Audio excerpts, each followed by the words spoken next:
Let's talk about organizing your Schoology course with some tips for clear communication and navigation. Why, though? You need to have great course organization because in a study of online classrooms, they discovered that students viewed teaching presence through the lens of all interaction they had with their teacher, from emails to announcements and assignments to the much subtler background signals like the way the course itself is organized. The digital tools that you use become extensions of your teaching. In other words, it blurs the line between your physical and your virtual persona. It's not your real-time presence that matters as much in the world of online learning. When you teach online, you should focus on the asynchronous lessons and communications.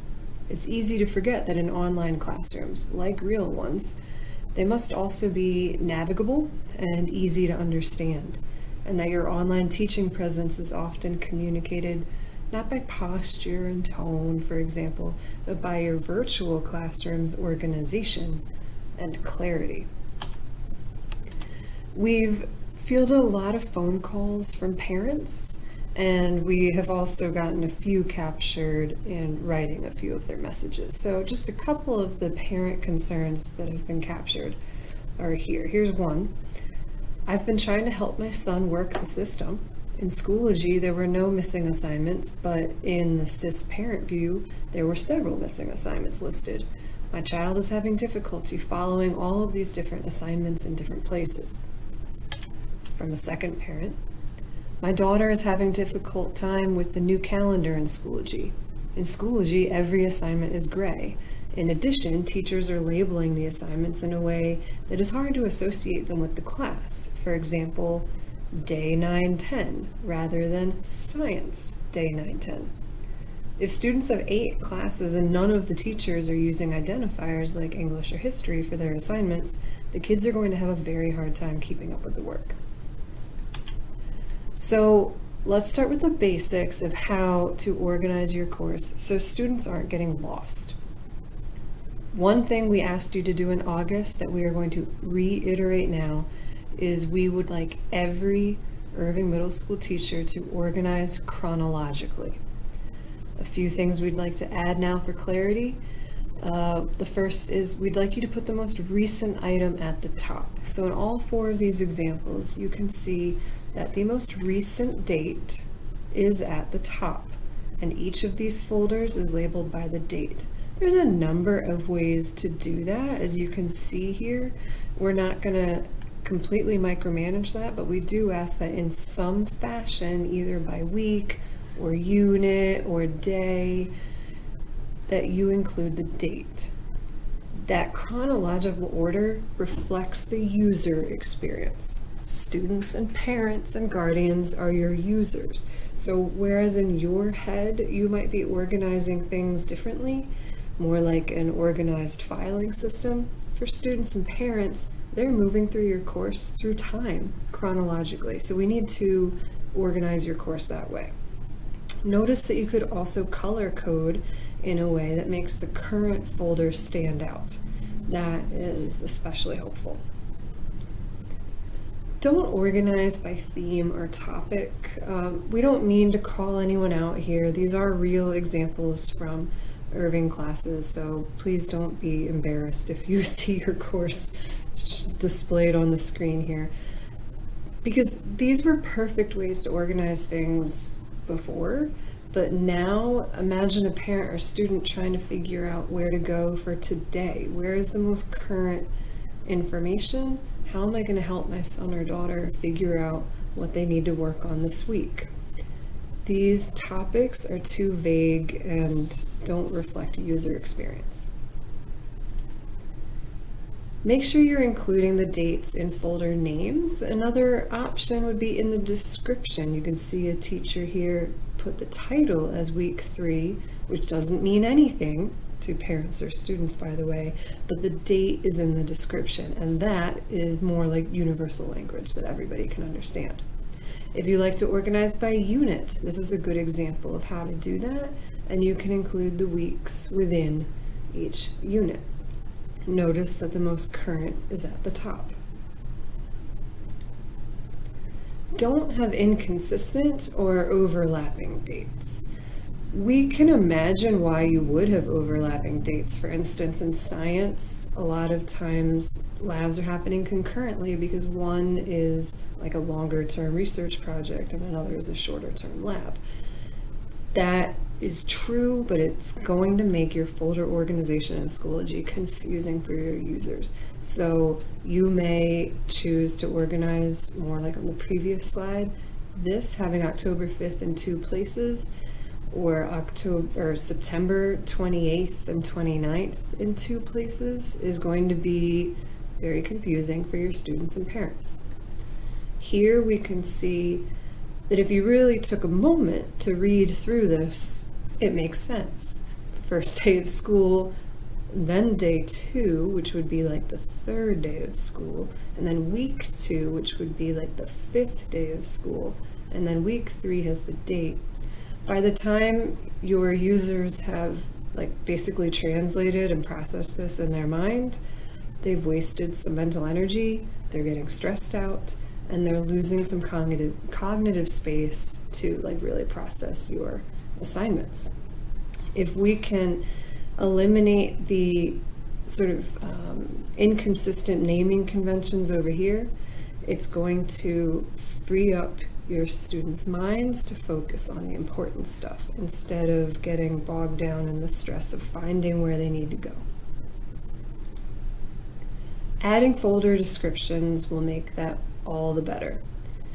We've modeled that in the all-student course. There are descriptions for these folders so that kids know exactly what they're going for, because it can be stressful to go into a folder and not find what you're looking for, and then go back and then try another folder and see if that was the right one. We want to eliminate that feeling of being lost. And here's a great example from one of our teachers who spelled out exactly what you would see within the resources folder. The title of resources alone means practically nothing, but this numbered list tells me everything I need to know about that folder. So don't use just folder titles. Like the layman, a parent user, for example, doesn't know what a year-long resource is, and how is that different from something that would be in the parent folder, and how do I know if I'm going to need that in Unit 1 or at the beginning of the year or not? Same thing with current and past assignments. How is that different from class materials like resources and slides? Are they current? Are they past? Now, after I took a minute, I know, oh, okay, assignments are things that kids turn in and materials are what they learn from, but that's not abundantly clear to an initial user like a parent or a student. That's more like jargon, quite honestly. So make sure you're using consistent and descriptive naming. If you use some common naming conventions or descriptions for all of the materials, links, and including the files you upload. This is a slightly confusing file title, but it's not that bad. It does say what's for dinner, and here's what's for dinner student investigation guide. That's even clearer. Basically, I can figure out what all of these things are before I click on them. Whereas over here is an example of just uploading files in the moment, but then when a parent or student comes back to this later, we don't know what the heck is today anymore. What was that day? We don't know. Tuesday of what week? 9/10, is that September 10th? Who knows? We want to be a little more consistent. Let's go back to that original parent concern about the assignment titles and being able to tell from which class each assignment comes from. Assignments from all classes get listed together in the student view, and this can be very confusing for the students and parents. It has been. We've been getting lots of reports from parents who are really trying their best, but imagine if they're looking at this list of assignments on the right, they would have to click on 6 different things to find out which classes those came from. I don't know if many of them came from the same class or not. For instance, the student guarantee, that could be any class. this getting to know you activity. Again, could be any class. That could be history, art, math. So we are going to mandate that all Irving Middle School teachers add the course subject to all assignment titles, also all assessment, and probably all of your discussion board titles. This rule would apply to anything that would show up on this list of upcoming items, such as the assignments, assessments, and discussion boards, any that are graded or have a due date. So if you're adding a due date or a grading category to any of these things, you need to include your subject title. For example, instead of tying it all together, math, tying it all together. Instead of student guarantee, science, student guarantee. Imagine how much easier it would be for students and parents if they had a screen more like this.